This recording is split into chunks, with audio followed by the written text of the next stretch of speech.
welcome to Collaboratory, a Confluence series. This is episode 4, around meeting less but collaborating more. And if you caught my intro for this episode, there's 2 major things that are driving the reason why we're recording this episode. Those 2 reasons are meeting fatigue is at an all-time high. There's a ton of research on this currently because people replace their 9 to 5 in the office with a virtual 9 to 5 of nonstop meetings, and being constantly on camera and operating in your day-to-day work life that way is really draining. So people are looking for ways to meet less.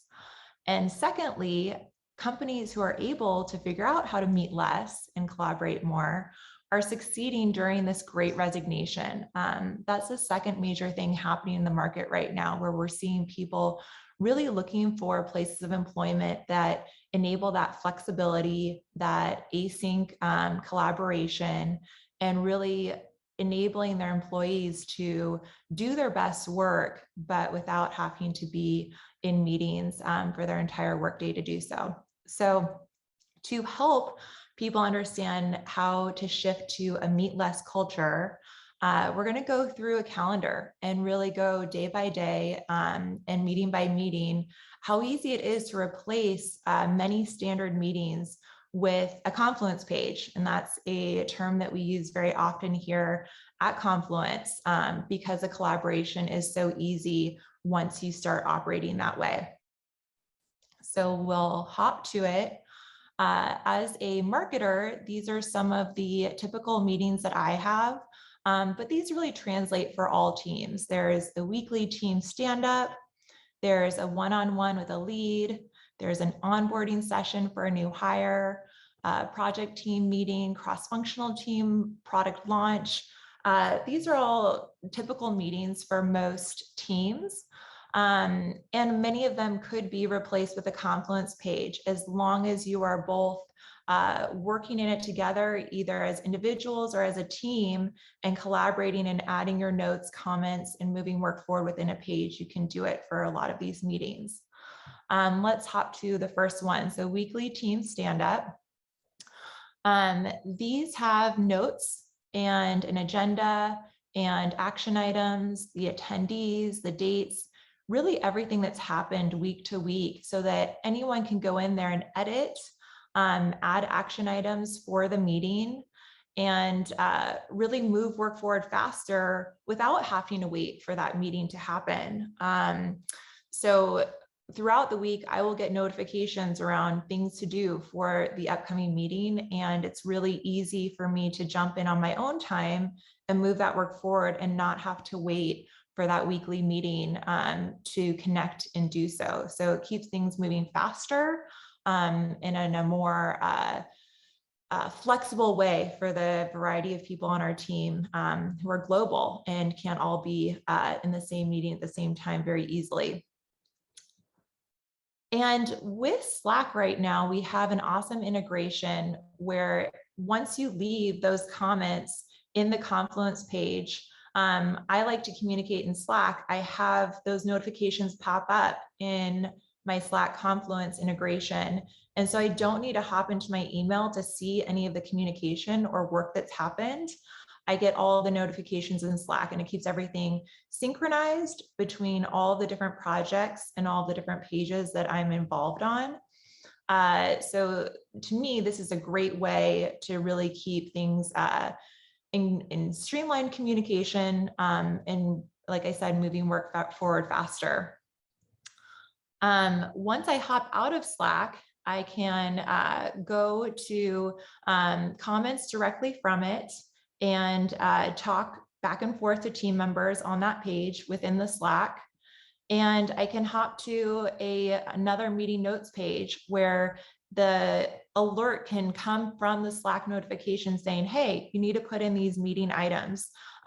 Because I'm involved in so many different teams, it helps me remember all the different weekly meetings that I have for different teams and be able to hop to them and contribute accordingly. So like I said, the meeting notes, that's a template that we have within the Confluence gallery.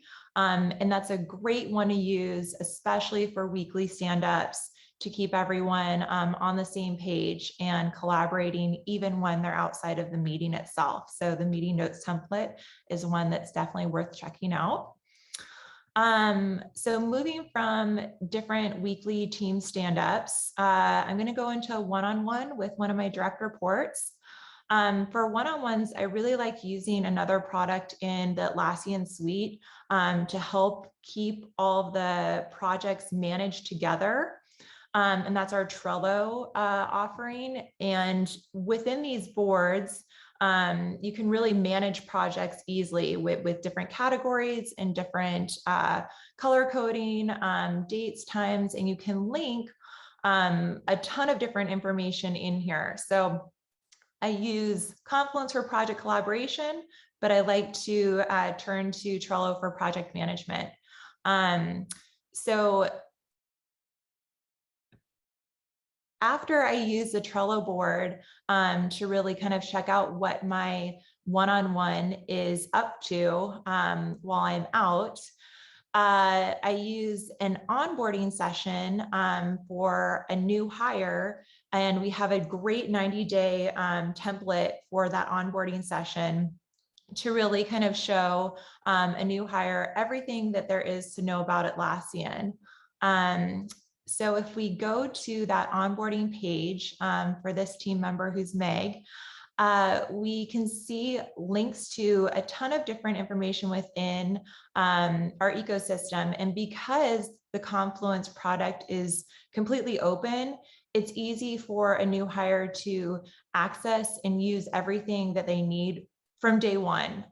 So links to everything within the page, and guides and our values, and really help embrace somebody from day one and give them a flavor of other people. So right there is linked a blog by a team member that you can see a bit of personality about someone, especially as we're working virtually for many teams these days. And there's different action items for the new hires first week, so they have a clear sense of where their responsibilities lie, and they don't have to spend their entire week meeting with a bunch of different people because everything is hyperlinked into the Confluence page, and they can poke around, as you'll see here on the the Confluence tree. You can see all the different information and projects that a team has within its workspace. So this new hire doesn't need to ask me for access to a bunch of different documents. She can go ahead and poke around on her own time and learn more about the Confluence team within our tree that's well organized within the Confluence product marketing space. So, oh, and here's the blog itself, where somebody can really show their personality a bit more and have that, associated with them in their own space, so that other people can, see their personality, see what they're like outside of work, and really bring a little bit more of a social component to a virtual working space. This is something that's, in my opinion, a little underutilized with our customers, but writing personal blogs, whether it be about yourself or a POV or something that you're seeing within the company, and publishing them so that people can understand a little bit of you and your team outside of work itself, is a great way to access and use Confluence in a more personal and social way. And then moving past the onboarding session, we have later in the afternoon a project team meeting. This is for a large campaign. And with this page, it's really awesome to see everything living together and all the different content types that a marketing campaign page can hold. And with action items, comments, and tags, anyone who is tagged on that page, when movement happens on it, when there's comments, when there's, like I said, action items, and you hit publish, everyone on that page is notified. So I don't need to send a bunch of emails, or I don't need to Slack everyone to make sure that they understand what's happened with the project. Everyone is notified the minute that it's updated. So it's a really great way to streamline communication. And then the people who have action items can come back in and work on the page and collaborate on it and move that work forward, even without the meeting happening. So it's very easy for people in, like I said, in different time zones or with different flexible schedules to keep the project moving faster than waiting for that meeting to see their action items or to talk about them. People can talk about it on their own time. And with the different types of content that can be in here, it's easy for a creative team to use this page. While these are a little bit more generic photos, the Confluence pages can hold all different types of content, from YouTube to Figma files to Jira roadmaps and Trello boards. It's really incredible how much can be put within a Confluence page, so that every different type of collaboration that's needed between different teams can happen, because all those content types are enabled. Like I said, whether it's a Figma file or a mural board or a YouTube video, it can all be worked on within a Confluence page, which is really unique and gives a great flexibility to that type of collaboration between cross-functional teams.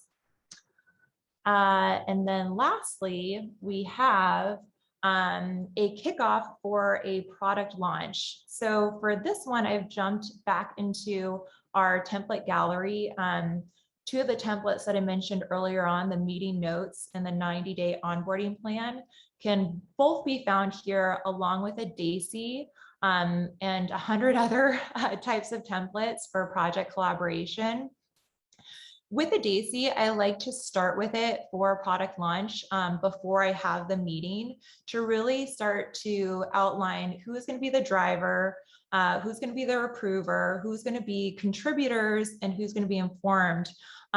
Starting off any project with a DACI helps not only streamline communication and swim lanes of who's doing what, but it helps keep everyone in sync with having all those tags within the page for that DACI, so people know where their role is and how to move the work forward, and it's not ambiguous. And the other template that I love using for a product launch meeting is the product launch template. This is an awesome one that's been worked on a few times, so it's gotten really expansive. And it's a great one to kind of start with from any size of a product launch, but can be kind of melded to what makes sense for you. So while these templates are great starting points, you can always kind of adjust them to what your needs are and make it work for you and your team. So after going through, more than enough different types of meetings, I hope this kind of enables you, your team, and your overall organization to think more about the opportunities where you can go meet less and streamline collaboration without having to have that face-to-face. With the whole Meet Less initiative, we do absolutely support different types of meetings. There are ones that are essential for having face-to-face interaction. However, there's so many standard ones that can be simplified with a Confluence page and worked on back and forth that really will help your team alleviate the meeting fatigue and address the great resignation in a forward-thinking way, so that you're one of the organizations that can stay ahead and attract new talent, because you're flexible in the asynchronous way that you can work with Confluence pages. So hope you've enjoyed this episode and learned different ways to meet less, but collaborate more. Tune in next week to learn more about building an open company, no BS. That's one of our values, and that should be a great episode. And stay tuned to the end of our 6 episodes to learn if you're the winner of our raffle. We always welcome feedback, so please do include any feedback, questions, or any of your Meet List tips on how you're doing it in your day-to-day life and with your team. Thanks for watching, and be sure to check out the resources at the end of this page, or excuse me, at the end of this episode. We gathered a ton of tips from our own Confluence community on how they go meatless, and those are even more expansive than this recording today. So be sure to check it out.